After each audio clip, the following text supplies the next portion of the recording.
সালে পাকিস্তান হেরে অন্তত আমাদের মতো তেলবাজদের হাত থেকে বেঁচে গেছে তারা। তাছাড়া বর্তমান পর্যায়ে পাকিস্তান কখনোই আসতে পারতো না।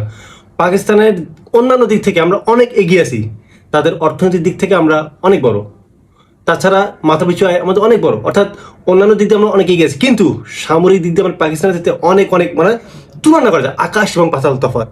দেখেন বর্তমান এই বিশ্বে পাকিস্তানের যে পররাষ্ট্র নীতি, তার যে কূটনীতি, আপনি নিরপেক্ষভাবে যদি চিন্তা করেন ভাই, নিরপেক্ষভাবে পৃথিবীর কোনো রাষ্ট্র এই কোনো ক্ষমতা নেই। আপনি দেখেন যে পাকিস্তান একই সাথে চীন, আমেরিকা, সৌদি আরব, ইরান প্রত্যেকটার সাথে অনেক ভালো একটা সুসম্পর্ক তৈরি।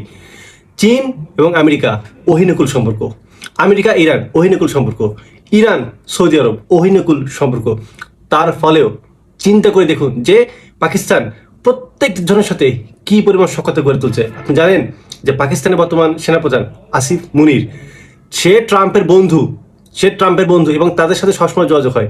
এরকম আপনি কোথায় দেখতে পারবেন? আমেরিকার মতো একটা রাষ্ট্রের সাথে, যেটা ইহুদি খ্রিস্টানদের, আর সেখানে পাকিস্তান এমন একটা মুসলিম দেশ, পারমাণবিক শত্রুতার বিশ্বে, যে পাকিস্তান এখন অন্যান্য দেশের সাথে টেক্কা দিচ্ছে এবং দেখবে যে খুব তাড়াতাড়ি পাকিস্তান 1 থেকে 5 মধ্যে চলে আসবে, একটা সুপার পাওয়ার হয়ে যাবে। এই যে দেখুন, আমরা দেখতে পাচ্ছি যে ইরান এবং আমেরিকা যুদ্ধের মধ্যস্থকারী এখন পাকিস্তানে।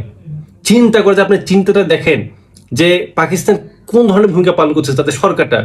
তারা অন্যান্য দিক দিয়ে অনেক পিছিয়ে, তাদের বেকারত্ব আছে, তাদের খাবার সংকট, জিনিসপত্রের মূল্য মানে মুদ্রাস্ফীতি আছে, অনেক প্রবলেম আছে, কিন্তু তারপরেও দেখবেন তারা সামরিক খাতে অনেক এগিয়ে। আসলে আপনি যদি নিজের প্রয়োজনটা না বোঝেন যে আমার ওই জিনিসটা দরকার, তাহলে কখনোই আপনি ওই জিনিসটা অর্জন করতে পারবেন না। পাকিস্তানের জানে যে পাকিস্তানের শত্রু হচ্ছে ভারত, পাকিস্তান জানে তাদের শত্রু যে কোনো সময় ইসরায়েল, আমেরিকা হতে পারে। তাই তাদেরকে জীবন দিয়ে রক্ষা করতে হলেও তারা ঘাস খেয়ে থাকবে, তবুও তারা পারমাণবিক অস্ত্র তারা রাখবে। তারা সার্বভৌমত্ব অটুট রাখার জন্য তাদের যা যা করা দরকার তারা সব করতেছে। অথচ আমরা কি করি? লজ্জা থাকা উচিত। এই জন্য আমি বলি যে এই যে তেলবাজ যে আছে, এই তেলবাজ থেকে দেশকে মুক্ত রাখতে হলে তাদের কোনো কথায় কর্ণপাত করা যাবে না।